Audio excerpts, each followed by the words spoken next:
Again, suma total, Mr. Chair, nagbabayad pa rin kayo. Labag po sa kalooban namin, Your Honor. Labag man sa kalooban, Mr. Chair, o kusa, nagbabayad kayo, tama? Napipilitan lang po kami, Your Honor. Pwede bang palitan yung verb? Wag na yung labag o napipilitan. Nagbabayad kayo, tama? Kinukuha po nila sa amin, Your Honor, yung... Mr. Chair, Hindi naman kayo hino-hold up, I think Mr. the question Chair. of Senator... Sa mga Diskaya sana, pero isa lang amang po dito, ay nandito. So kay Mr. Curly Diskaya. Mr. Chair, mukha kasing yung modus ng BGC Boys na ibinansag ninyo sa Bulacan ay hindi isolated case. Yung mga contractor na sangkot sa flood control project sa Quezon City, pamilyar na po sa atin. Napapa Sounds family kami ni Senator JV kanina. Wow Builders, IM Construction Corporation. Siyempre, ang walang kamatayang St. Timothy at Alpha and Omega. So, Mr. Diskaya, sinabi niyo po sa affidavit ninyo na hindi maiiwasan magbayad sa mga regional directors at district engineers ng DPWH para makakuha ng projects. Wow, no? Sabi nyo pa ay nagbabayad kayo ng from 10 to 25% sa DPWH. Kinailangan nyo rin bang magbayad ng SOP para makakuha ng projects doon naman sa Quezon City? Your Honor, hindi po. Bali, kami po ay nilalapitan lang po pag once na may award na po at saka lang po kami nilalapitan. At ayaw po naming magbigay, Your Honor. Kaya lang po, ay napapressure lang po kami.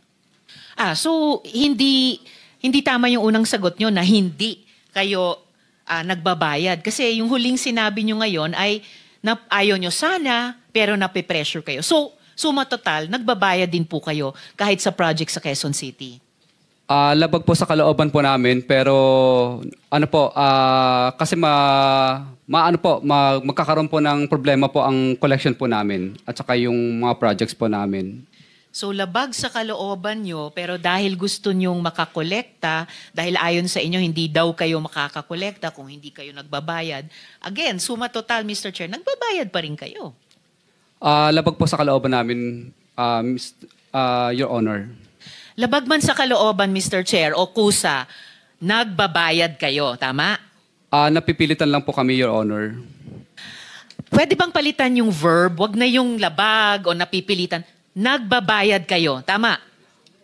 Kinukuha po nila sa amin, Your Honor, yung... Mr. Chair, Hindi naman kayo hino-hold up, I think Mr. the question Chair. of Senator Risa is only answerable by yes or Senator no. Estrada is recognized.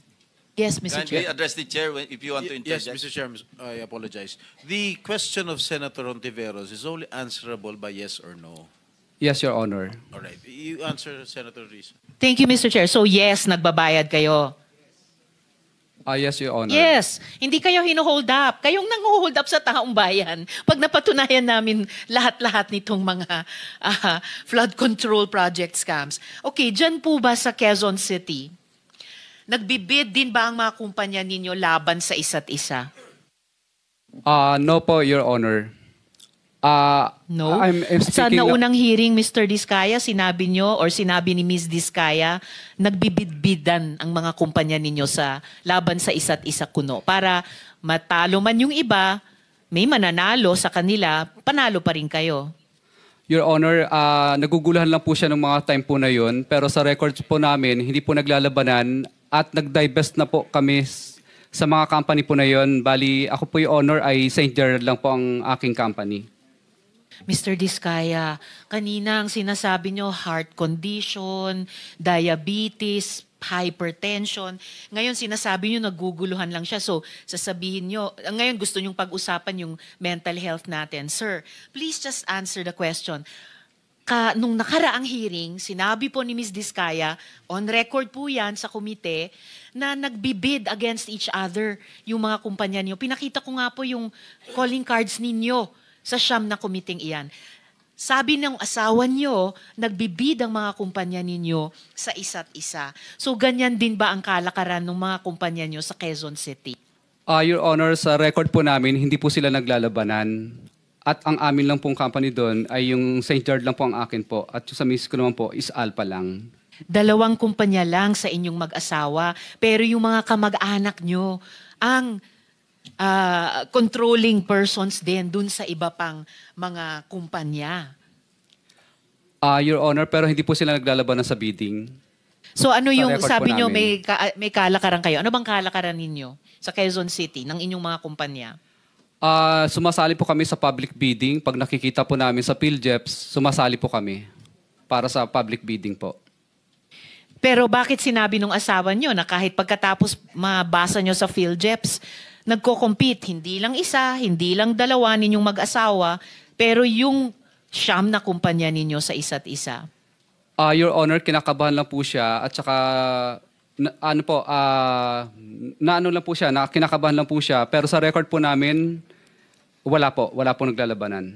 Sige, titignan ko ulit yung mga records ninyo ha at tatanungin ko ulit si Ms. Diskaya pag nagpakita sila ulit sa susunod na hearing. Dahil mahirap pong magsabi ng one thing sa isang hearing at magsabi ng kabaliktaran nun sa susunod. Perjury po ang tawag doon dahil under oath po kayong mga resource persons.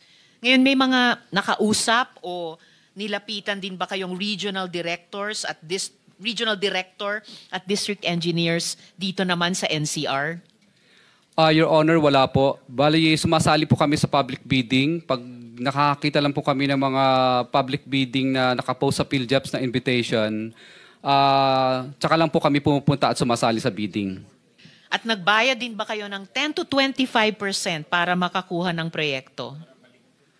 Yan po ang pinipilit po nila kapag kami po ay na-awardan na po ng project at saka po sila nagdadatingan.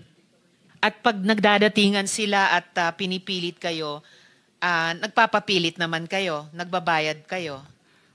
Your Honor, wala po kami magawa kasi syempre po natatakot kami dahil nagkaroon na po kami ng mga karanasan na nami-mutual terminate po at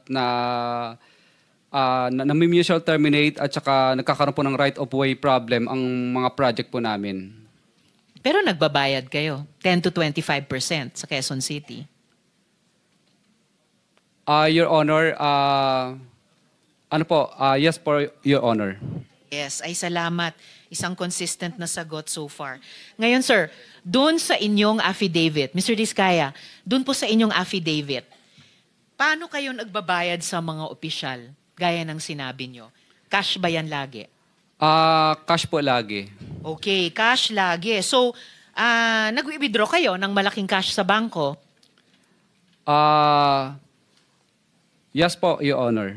Yes. Magkano pinag-uusapan natin? Anong range ng bigayan? Your Honor, I invoke my right po, Your Honor, kasi wala pa po akong protection po. Sir, ang protection Witness nyo ay protection. magsabi kayo ng totoo, under oath. Kanina, inamin nyo na nagbabayad kayo ng 10 to 25% sa Quezon City. So, given yung range ng halaga ng mga proyekto nyo sa Quezon City, magkano ang range ng bigayan kapag kayo nagbabayad niyang 10 to 25%? Senator, with the permission of Senator Yes, Tiveros, Mr. Chair. the Senate President is recognized. Mr. Diskaya, bigyan ko kayo ng advice, ha? This is not because I am a lawyer. It's because I have been here for ages, since 1992. Ay, ako ang pinakamatandang senador dito eh. Sa term, hindi sa edad. Mas may edad sa akin yung katabi ko. Meron kayong legislative immunity, huwag kayong matakot. Pag sa hearing kayo nagsasalita, pwede nyo invoke legislative immunity, magsalita kayo. Huwag nyo sabihin yung against self-incrimination. Hindi. There is such thing inherent sa mga committees, yung legislative immunity yung tinatawag. Kung meron kayong gusto ipagtapat ninyo. Hindi pwedeng gamitin sa inyo pag sa hearing nyo sinabi. Na makakatulong kayo sa amin at matutulungan din namin kayo. Yun ang gawin ninyo. Tatanong sa abogado nyo, alam ng abogado nyo yan eh. Baka lang, ayaw nyo lang talagang sabihin yung dapat eh. Di ba? Huwag kayong matakot. At meron po kaming maibibigay sa inyong legislative immunity tinatawag. Your Honor, Salamat, okay lang po Mr. ba? Chair. Itatanong ko lang po muna sa legal counsel ko po. Mr.